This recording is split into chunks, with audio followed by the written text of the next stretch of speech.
Where's that buck? There he is. That trophy.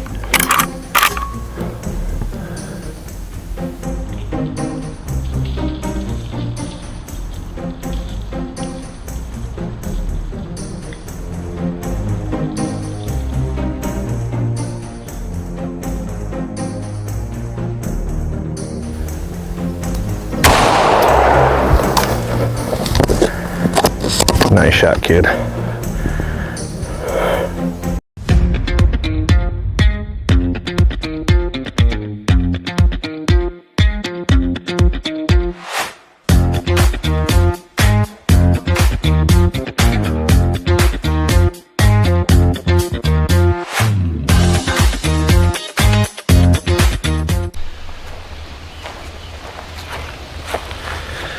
All right, for YouTube, for everyone concerned, disclaimer: Myles is going to be doing, does all the research on all the guns.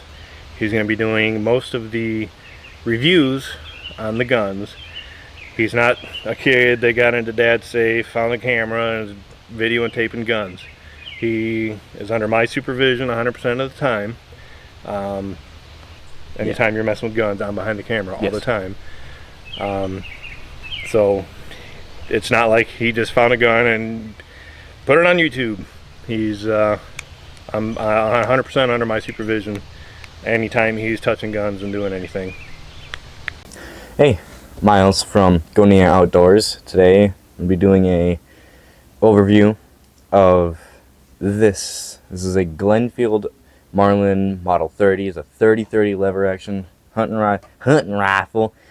This one actually has some decent sentimental value. It also has some actual monetary value as well. Some of these even go for upwards of $1,000. So this one was made in 1970. Bought by my great-grandfather when he went to the, well, not when, but there is a possibility that he used this rifle to hunt in the UP during a 3-year span before he passed away, from 1970 to 1973. No deer, actually, we don't think have ever been shot with this rifle. So we could be the first to shoot a deer with this rifle, which is kind of crazy. So to start, it shoots this. This is the 30-30 Winchester. It uses the old naming system like the 45-70. It's a 30 caliber projectile and has 30 grains of powder. This comes from the black powder era of cartridge namings. This is similar to something like the 30-06, which has a different naming convention. It's a 30 caliber cartridge, but it was made in 1906. But that's not what this rifle is about.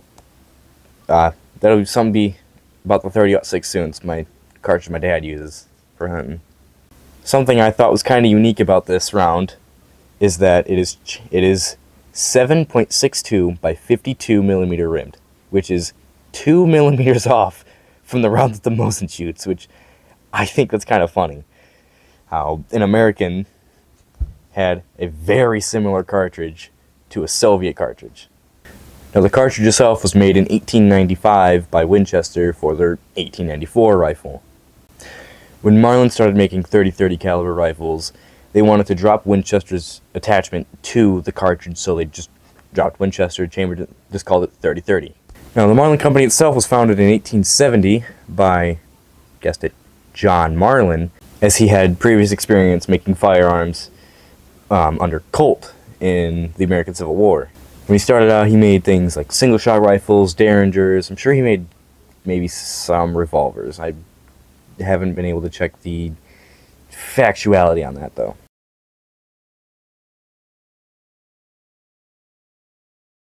Now, his line of rifles started in 1881 with the Model 1881, chambered for 45-70. Now, that rifle quickly put them in the spotlight, so they had to keep innovating and making something new. So they kept making more rifles, and in 1893 they made the Model 1893. You see the naming convention here. It used the 30-30 cartridge. And to follow up to that success, they made the Model 1894, which is still being produced to this day because of its, not so much its modularity, but also its historical value, as it was one of the very first rifles to be chambered in the same cartridges as the Cowboys revolvers, which is why it was also chosen by them and is also their most successful model. So riding into World War I, World War II, that period, they were making guns just as much as everyone else was. This kept their success going, and eventually in 1948 they made the 336, which was their big bore hunting rifle, which is another one of their most famous designs in their catalog. It was chambered for .35 Remington and the 30-30. Now this particular one was bought at Kmart by my great-grandfather to go hunting in the UP. We don't know if anything was shot by this. It originally had a 4x32 scope on here, but it could not stay zeroed, so we bought a Bushnell scope for it, put it on there, and wanted to keep it as, I guess, original as possible and keep it faithful to the purpose of it. So the Marlin Company rode out this success up until the 2000s, and then in 2007 they were acquired by Remington, which is when the company saw a drop in quality of rifles. People were reporting that they were just not as good, and the earlier rifles before the acquisition by Remington were becoming more highly sought after.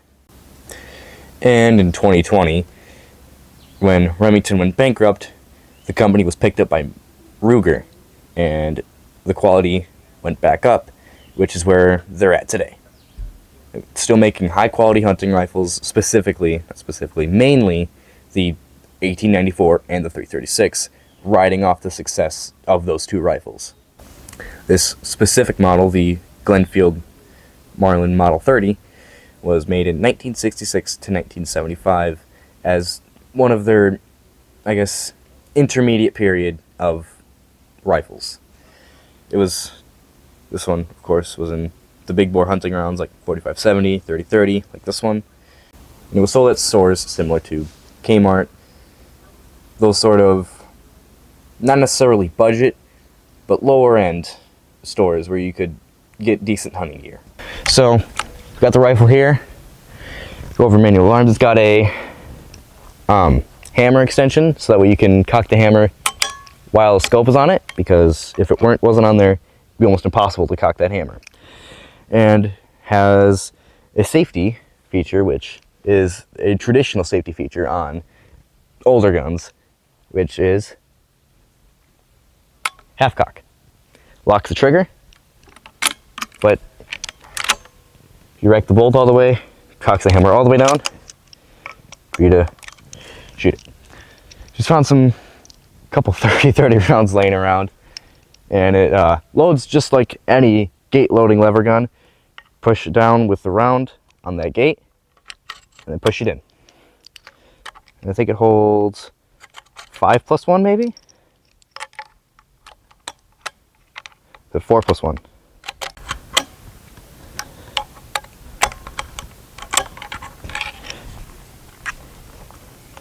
Alright. That's fine. Alright. So, and then, of course, lever action. You ready? Alright. Shoot a new steel plate we got.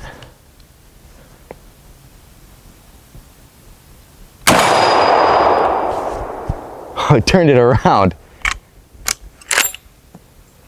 And the advantage that it has over the older Winchesters is that it ejects from the side instead of going up, so you can use it with a scope, which was highly sought after feature by hunters. Shoot a different steel target. That kick is not bad. Alright. One more shot.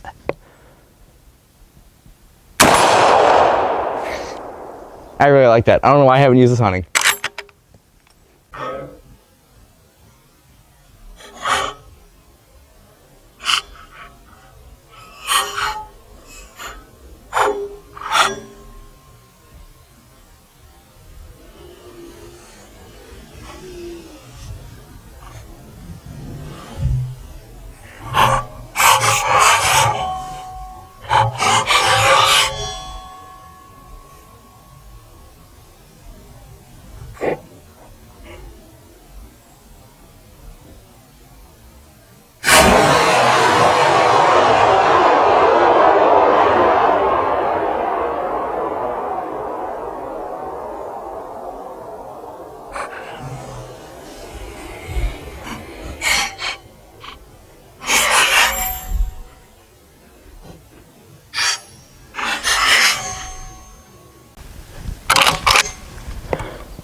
Myles from Go-nee-uh Outdoors. Support the troops, think of vet, go catch some deers.